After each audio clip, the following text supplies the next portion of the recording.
Bonjour, bienvenue. Je suis Valérie Richard, experte en loi d'attraction, coach, consultante et auteure, notamment de livres sur la loi d'attraction et l'estime de soi. Et mon prochain livre, ça sera sur les femmes. Et dans ce cadre-là, j'ai envie d'interviewer des femmes qui réussissent tout en étant connectées à leur féminin, tout en restant féminines. Et j'ai eu l'occasion de croiser Sandrine Devic à une conférence où je l'ai trouvée extrêmement brillante et intéressante, qu'elle animait avec son mari. Et je la retrouve. La vie fait que nous nous retrouvons sur un lieu de vacances. Voilà. Et là, je lui ai proposé un interview. Sandrine, alors quelle est ton activité? Alors tout d'abord, merci beaucoup de faire ce partage ensemble avec toutes ces femmes qui vont nous regarder, et j'espère qu'ils vont pouvoir être inspirées par ta démarche qui est très très belle, qui vient du cœur comme tu l'as dit. Alors mon activité, c'est d'accompagner les personnes qui sont en transition de vie, en transition de carrière, qui finalement ne savent plus trop où elles en sont, qui ont besoin de retrouver de la confiance en elles, qui ont besoin de travailler aussi sur leurs croyances, sur leur schéma de pensée, et peut-être de remettre en question certains de leurs comportements, leur attitude, pour pouvoir justement évoluer vers la personne qu'elles ou ils ont envie de devenir. J'imagine que c'est un parcours que tu as fait toi, comme peut-être d'autres, c'est-à-dire de transformer ta vie pour aller vivre autre chose. Qu'est-ce qui t'a amené à faire ça aujourd'hui? Écoute, effectivement, c'est un parcours que je fais depuis 3 ans maintenant. Avec mon mari, j'ai la grande chance qu'on soit vraiment synchronisés sur ce parcours-là, et donc on s'aide beaucoup à avancer, à évoluer tous les deux. Et effectivement, moi j'ai travaillé comme psychologue pendant 8 ans dans un hôpital public en Belgique. Et à un moment, je me suis plus sentie à ma place et j'ai eu besoin de plus de créativité. J'ai eu besoin d'être mon propre chef en fait, parce que là, je travaille dans une grosse structure hospitalière, et de pouvoir un petit peu mieux gérer mes activités, mes horaires, parce que j'ai 2 petits garçons aussi. Et c'est comme ça que, malheureusement ou heureusement, je suis passée par la phase pré-burnout. Je me suis arrêtée juste à temps. Et donc j'ai pris un temps de pause, un temps de réflexion, et puis je me suis fait accompagner. J'ai été chercher des ressources, des personnes ressources, j'ai beaucoup lu pour pouvoir justement rebondir, aller vers la résilience. Et c'est comme ça que petit à petit j'ai commencé ce travail-là de transformation, de me questionner, de questionner tout ce que j'avais appris de mes parents, de l'école de la vie aussi. Et voilà, petit à petit, on met d'autres choses en place, on teste d'autres choses et on obtient d'autres résultats. Et c'est là qu'on se dit que ça peut être intéressant d'essayer autre chose. Exactement. Quel beau parcours, celui de se mettre en route pour aller vers ce qui nous correspond, tout en apportant quelque chose aux autres, au monde.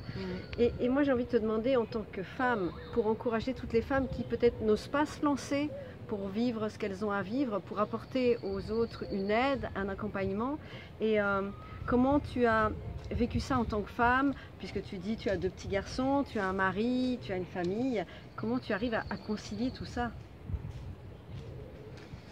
Bien, écoute, effectivement, en tant que femme, c'est pas facile, parce qu'on a quand même une pression sociale qui fait qu'on a des croyances qui sont associées au fait que l'homme prend plus de place que la femme, que l'homme est plus fort que la femme, que l'homme doit plus gagner d'argent que la femme, etc., etc.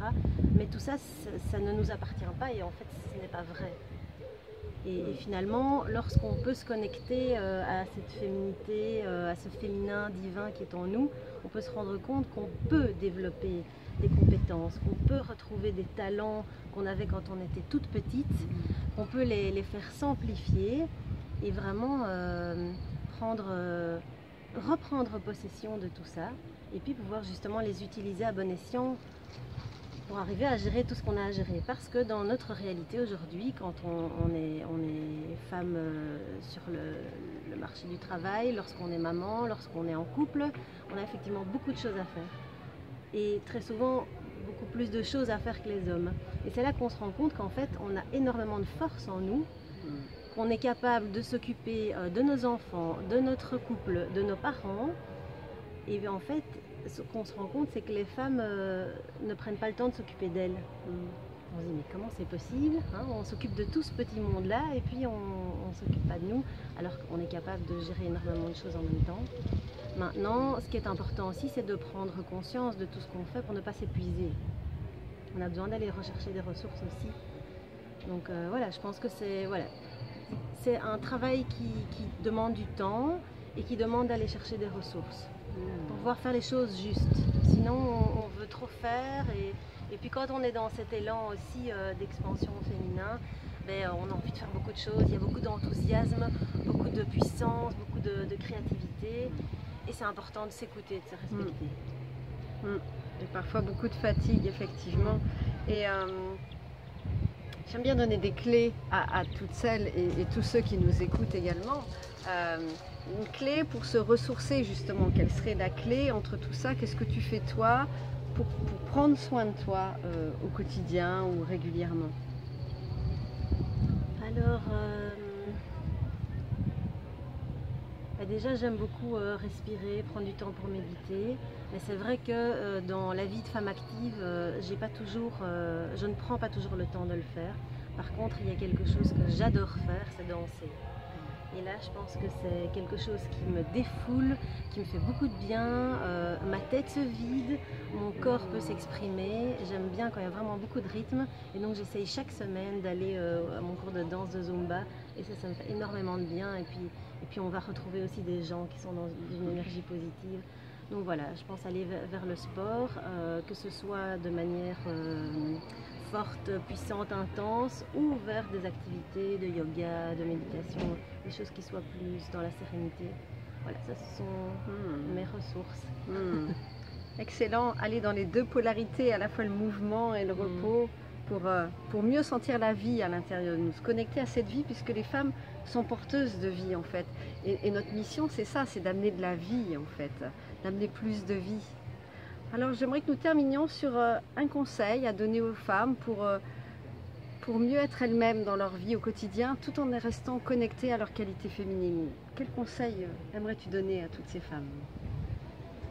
Eh bien, je pense qu'en tant que femme, on a quand même le pouvoir de porter notre vie, mais aussi notre vie. Et on est extrêmement puissante par rapport à ça. C'est quelque chose qu'on doit vraiment reconnaître, s'approprier. Et pas seulement pour les autres.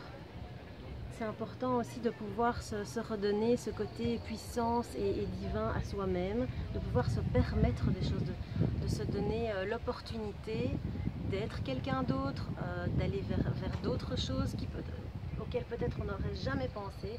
Et je me rends compte depuis 3 ans que je fais ce parcours de transformation, qu'il y a plein de choses où je me disais je ne suis pas capable, des choses très techniques où on se dit non, ça on va laisser aux hommes, et finalement il faut tester. Donc ce sont par des petites actions qu'on fait, où au début c'est un petit peu chaotique, et puis on y arrive, et puis il faut répéter, et finalement il faut se faire confiance aussi qu'on peut acquérir des nouvelles compétences et aussi développer des talents vraiment que parfois on ignore complètement. Et voilà, je pense que c'est tout un travail de faire tout ça. Et alors aussi une ressource très importante pour moi, ce sont mes enfants, c'est mon mari. Ça me touche d'ailleurs quand je le dis, c'est vraiment d'aller retrouver ce côté enfant qu'on a en nous, et nos enfants sont des miroirs, sont un reflet justement, de pouvoir garder cette innocence qui nous permet de pouvoir sauter en l'air, de pouvoir danser, de pouvoir chanter, de pouvoir crier, parce qu'on en a besoin aussi pour pouvoir affronter tout ce qui se passe dans nos vies si remplies aujourd'hui. Magnifique. Ça pourrait être en fait retrouver la petite fille joyeuse à l'intérieur de nous, libérée, qui s'amuse. Et moi je vois souvent dans les familles, c'est souvent les pères qui prennent le temps de jouer avec les enfants, et les mères, elles, qui sont en train d'organiser le repas, les lessives et tout. Et j'invite vraiment toutes les femmes à prendre le temps de jouer avec leurs enfants. C'est vraiment quelque chose que j'ai fait personnellement. Un jour j'ai dit non, ça suffit. Maintenant on laisse les devoirs, tout ça, et on passe du temps ensemble, du temps joyeux. Donc en fait, ce que je retiens de tout ce que tu nous dis, c'est cette puissance, se connecter vraiment à notre puissance de femme, prendre soin de soi, prendre des moments pour se ressourcer, aller au besoin chercher des ressources à l'extérieur, très important. Les trouver, et il y a tellement de ressources aujourd'hui, et se connecter à cette joie à l'intérieur de nous. Est-ce que tu veux rajouter une dernière chose? Mais je pense qu'effectivement, on a besoin de se faire des cadeaux. Et le premier cadeau à se faire, c'est d'oser des toutes petites choses qui finalement font qu'on arrive à faire des plus grands pas et on arrive à se faire confiance. Voilà, faites-vous des cadeaux, faites-vous des câlins et prenez bien soin de vous. Merci beaucoup Sandrine, j'aime beaucoup Merci ce à que tu toi. nous dis. Merci beaucoup et au plaisir de te retrouver. Avec grand plaisir. Et puis sur mindstep.tv, vous pouvez retrouver toutes les activités que Nicolas et moi on développe sur la Belgique et on sera ravis de vous accueillir. Merci, à très bientôt. Au revoir. Bye bye.